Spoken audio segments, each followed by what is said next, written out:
할렐루야. 오늘도 새날을 주신 하나님을 찬양합니다. 오늘도 말씀이신 주님과 동행하면서 말씀의 능력과 말씀의 은혜를 충만히 경험하는 복된 이 하루가 되시기를 바랍니다. 오늘은 출애굽기 29장 말씀인데요. 1절에서 9절까지만 봉독해 드리겠습니다. 하나님의 말씀을 경청하시기 바랍니다. 내가 그들에게 나를 섬길 제사장 직분을 위임하여 그들을 거룩하게 할 일은 이러하니 곧 어린 수소 하나와 흠 없는 순양 둘을 택하고 무교병과 기름 섞인 무교 과자와 기름 바른 무교 전병을 모두 고운 밀가루로 만들고 그것들을 한 광주리에 담고 그것을 광주리에 담은 채 그 송아지와 두 양과 함께 가져오라. 너는 아론과 그의 아들들을 회막문으로 데려다가 물로 씻기고 의복을 가져다가 아론에게 속옷과 에봇 받침 겉옷과 에봇을 입히고 흉패를 달고 에봇에 정교하게 짠 띠를 띠게 하고 그의 머리에 관을 씌우고 그 위에 거룩한 패를 더하고 관유를 가져다가 그의 머리에 부어 바르고 그의 아들들을 데려다가 그들에게 속옷을 입히고 아론과 그의 아들들에게 띠를 띄우며 관을 씌워 그들에게 제사장의 직분을 맡겨 영원한 규례가 되게 하라. 너는 이같이 아론과 그의 아들들에게 위임하여 거룩하게 할지니라. 아멘. 오늘도 이 말씀을 통해 우리에게 주신 하나님의 음성을 듣게 되기를 바랍니다. 지난 시간에 제사장 의복에 대해 그림을 그리듯 말씀해 주신 하나님께서는 오늘 본문에서는 제사장의 직분을 위임하는 위임 예식에 대하여 구체적으로 말씀을 해 주십니다. 1절을 다시 보시면 내가 그들에게 나를 섬길 제사장 직분을 위임하여 그들을 거룩하게 할 일은 이러하니 곧 어린 수소 하나와 흠 없는 순양 둘을 택하고 라고 말씀하십니다. 우선 위임한다는 것은요, 문자적으로는 어떤 일이나 사무 처리를 맡긴다라는 의미가 담겨져 있죠. 여기에 제사장 직분을 위임한다라고 하는 것은 제사장으로서 백성들을 대신해서 하나님에게 예배하는 모든 일들을 위임한다는 것입니다. 백성들의 죄를 하나님께 가지고 나아가서 죄사함의 은총을 받고 또 하나님께서 백성들에게 베푸실 축복을 온 백성들에게 선포하는 아주 중요한 중간자 역할들을 하기 위해서 하나님께서 따로 아론과 그 가문을, 그 후손들을 구분하여 이 직분을 위임한다는 것입니다. 자, 이때 위임식에는 순양 둘을 택하라 그렇게 말씀하고 있습니다. 그 이유는 하나는 이스라엘의 죄를 속하는 것이고 하나는 열방의 죄를 속하기 위한 것입니다. 다시 말해 제사장은 열방을 품는 제사장이어야지 이스라엘만을 위한 제사장이 되어서는 안 된다는 것입니다. 출애굽기 19장에서 하나님께서 이스라엘을 제사장 나라로 세우실 때 그 전제가 세계가 다 내게 속하였나니 라고 말씀하신 다음에 그 중에서 내가 이스라엘을 따로 구별하여 세웠다는 것입니다. 즉 제사장 나라로 따로 구별하여 세운 이스라엘은 이제 온 열방 하나님께 속한 모든 세계 모든 열방의 죄를 속하고 열방을 구원하는 일에 헌신해야 한다. 이것이 제사장 나라로서 이스라엘의 사명이라는 것이죠. 마찬가지로 제사장을 따로 구분하여서 이제 제사장으로 직분으로 위임하여 세우는 것은 바로 이들로 하여금 이스라엘의 제사장일 뿐 아니라 모든 열방의 제사장의 역할들을 감당해야 함을 말해주고 있는 것이죠. 뿐만 아니라 수소 한 마리를 제물로 택해라 그랬습니다. 왜 소인가? 소는 딱딱한 땅을 갈아엎어서 새 생명을 자라게 하는 그런 짐승이 아니겠습니까?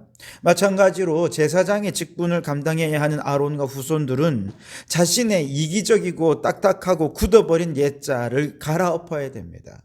기겨해야 됩니다. 그래야 비로소 제사장으로서 생명을 주는 사명을 감당할 수 있다는 것이죠. 제사장 위임 의식은 뭐냐? 그들 안에 있는 옛자의 굳은 마음, 딱딱한 마음, 이기적인 마음, 탐욕과 욕망 가득한 마음을 기경하고 갈아엎어서 성령 충만한 마음으로 새 생명의 마음으로 변화시켜야 한다는 것입니다. 같은 맥락에서 2절에 보시면 밀을 고운 가루로 빻아서 무교병과 기름 섞인 무교 과자와 기름 바른 무교 전병을 만들어서 이걸 하나님께 바쳐라 그랬습니다. 이때 고운 가루란 자아의 파쇄를 의미하는 것이죠. 소가 땅을 갈아엎는 것처럼, 밀가루를 고운 가루로 파쇄하고 부수는 것처럼 제사장으로 위임을 받아 세워진다는 얘기는 그 제사장 위임을 받는 아론과 그 가문의 후손들은 모두 자신의 의지, 자신의 생각, 자신의 판단은 다 부숴버려야 한다는 것입니다. 갈아엎어야 한다는 것이죠. 그리고 이제 하나님이 그들의 생각과 삶을 지배하게 하셔서 하나님께서 다스리는 자가 될 때 비로소 제사장의 직분을 감당할 수 있게 되는 것이죠.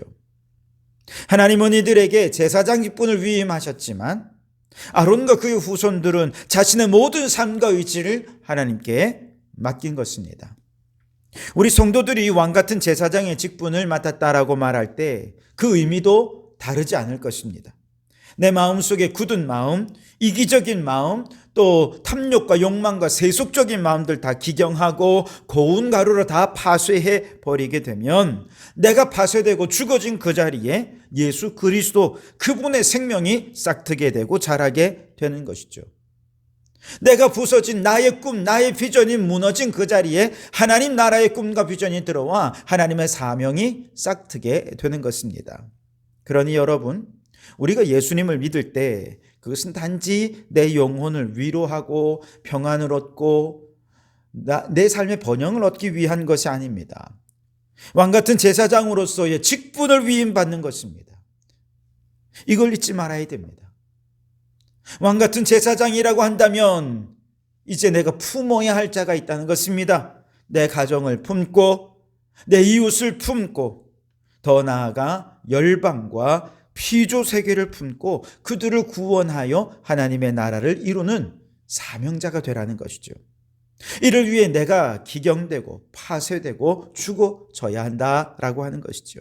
바라기는 여러분 모두가 내가 죽고 예수로 사는 왕같은 제사장의 직분을 위임받았음을 깨닫고 이제는 온 열방과 피조 세계를 구원하기 위한 하나님 나라 사명자로 살아가는 성도들이 되시기를 주님의 이름으로 축원합니다.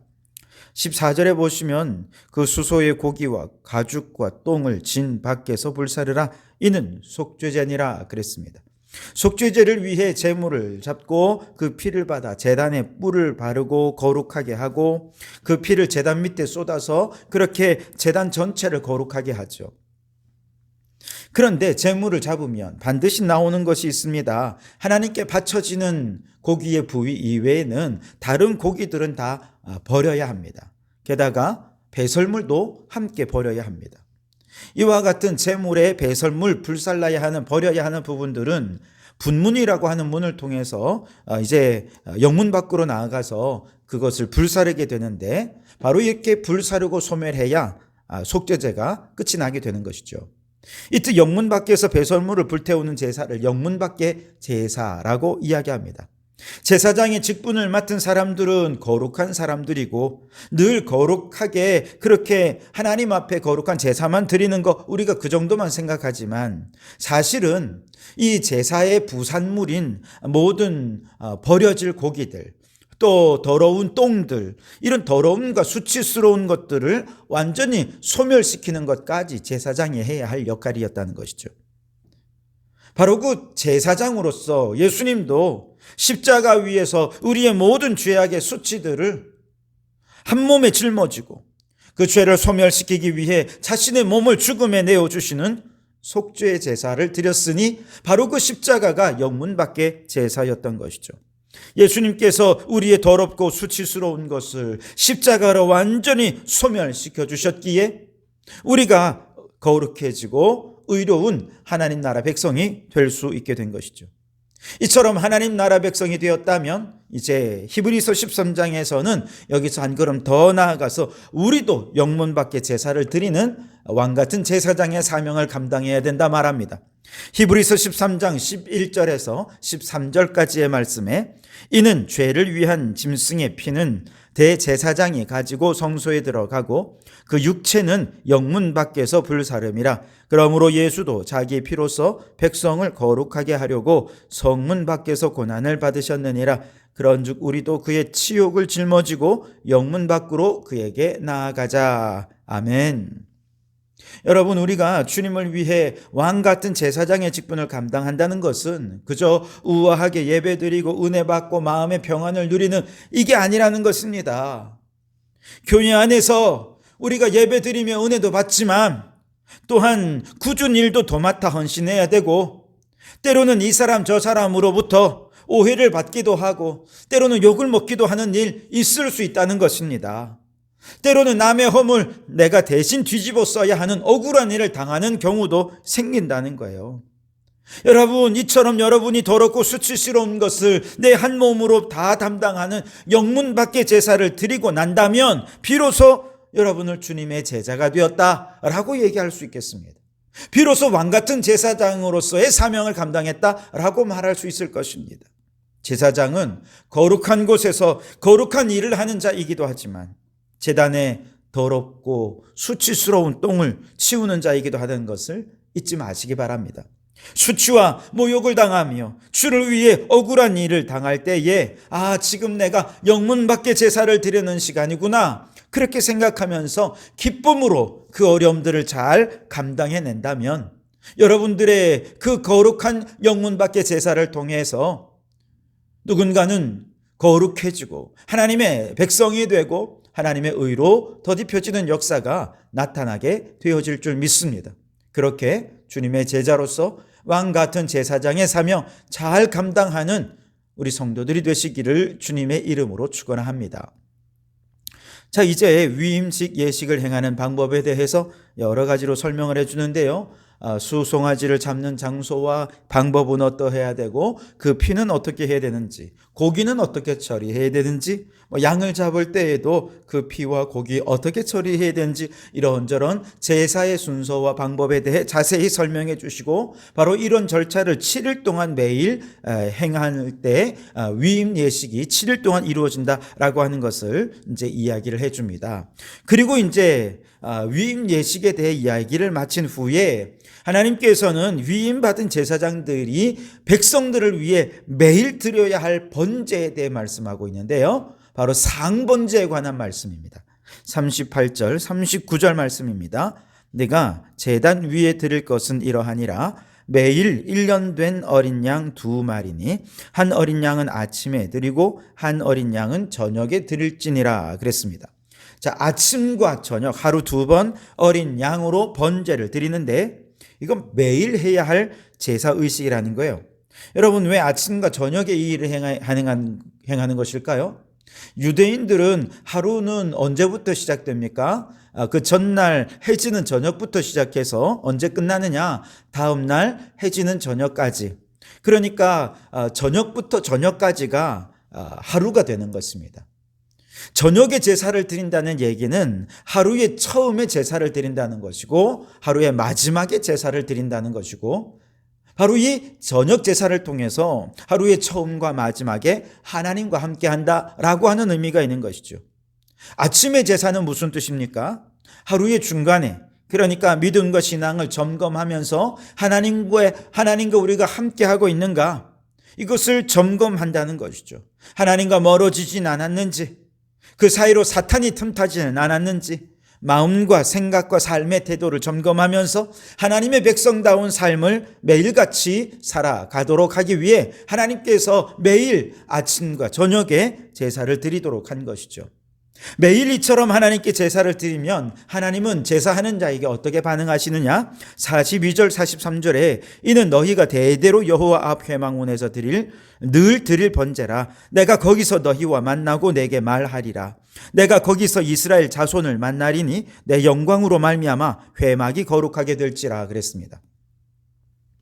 매일 예배 드리면서 하나님께서는 매일 예배 드리는 그 자리에 찾아오십니다. 만나 주십니다. 말씀해 주신다는 것입니다. 그리고 하나님의 영광으로 우리를 거룩하게 해 주시겠다고 말씀해 주시는 거예요. 여러분, 우리가 거룩하기 위해 노력하는 것이 아닙니다. 예배 잘 드리고 말씀대로 순종 잘하고 열심히 기도하고 경건하게 살면 그래 남보다 더 거룩해지는 것입니까? 그게 아닙니다. 우리의 노력으로 거룩해지는 게 아니에요. 우리가 예배하는 자리에 하나님께서 찾아와 주셔서 만나 주시고 하나님의 영광이 나타날 때 비로소 우리가 거룩해지게 되는 것입니다. 하나님의 영광이 나타난다는 얘기는 하나님의 그 영광스러운 인격과 성품이 정말 연약한 나를 통해 나타난다는 것을 의미합니다. 성경 속에 하나님의 성품이 이러이러하다라고 말씀해 주신 그런 성품들이 어느덧 나의 말과 나의 행동, 나의 성품 속에 이것이 하나하나 드러나게 되는 것이죠. 그럴 때 나의 인격을 통해 사람들은 나를 만나는 것이 아니라 하나님을 만나는 것이고 하나님의 영광을 보게 되고, 그래서 믿지 않는 자들도 나를 통해 하나님의 영광을 찬송하게 될 것이라는 겁니다. 특별히 하나님의 가장 대표적인 성품은 뭐냐? 사랑입니다. 요한 1서 말씀에 하나님은 사랑이시라 말씀하지 않으셨습니까? 예수님께서도 제자들을 향해서 너희가 서로 사랑하면 세상 사람들이 너희가 내 제자인 줄 알 것이다, 그렇게 말씀하지 않으셨습니까?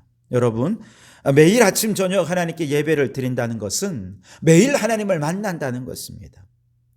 하나님의 말씀이 내 안에 거한다는 것을 의미합니다. 하나님의 영광이 내 성품과 나의 인격과 나의 언어를 변화시킨다는 것입니다. 그래서 내 삶 속에 하나님의 성품이 나타나는 것이죠. 바라기는 여러분의 인격과 삶이 예배로 변화되어서 하나님의 영광을 드러내는 자가 되어서 거룩한 하나님의 백성으로서 이 세상 속에 주님의 빛을 비추는 우리 모든 성도들이 되시기를 주님의 이름으로 축원합니다. 기도하겠습니다. 오 하나님, 하나님께서 아론과 그 후손들에게 제사장의 직분을 위임하여 주신 것은 그들이 자신의 온 삶을 하나님께 바치라 하심이라 말씀하십니다. 마찬가지로 우리에게도 왕같은 제사장의 직분을 위임하여 주셨으니 우리도 옛자를 파쇄하고 하나님이 주인된 삶으로 우리의 모든 삶을 하나님께 바치는 저희들이 되게 해 주시옵소서. 제사장은 거룩한 일도 하지만 똥을 치우는 더러운 일까지도 담당해야 합니다. 이 용문 밖에 제사까지 드려야 속죄의 제사가 마무리되는 것처럼 우리의 대제사장 예수님께서 우리의 더러운 죄를 십자가에 소멸하시고 우리를 의롭게 해주신 것을 믿고 감사드립니다. 이제 우리도 영문 밖으로 나아가 주님을 위해 수치를 담당하는 저희들이 되게 해 주시옵소서. 매일 아침 저녁으로 예배드리며 하나님의 성품으로 변화되어 거룩한 하나님의 사람으로 살게 해 주시옵소서. 예수님 이름으로 기도하옵나이다. 아멘.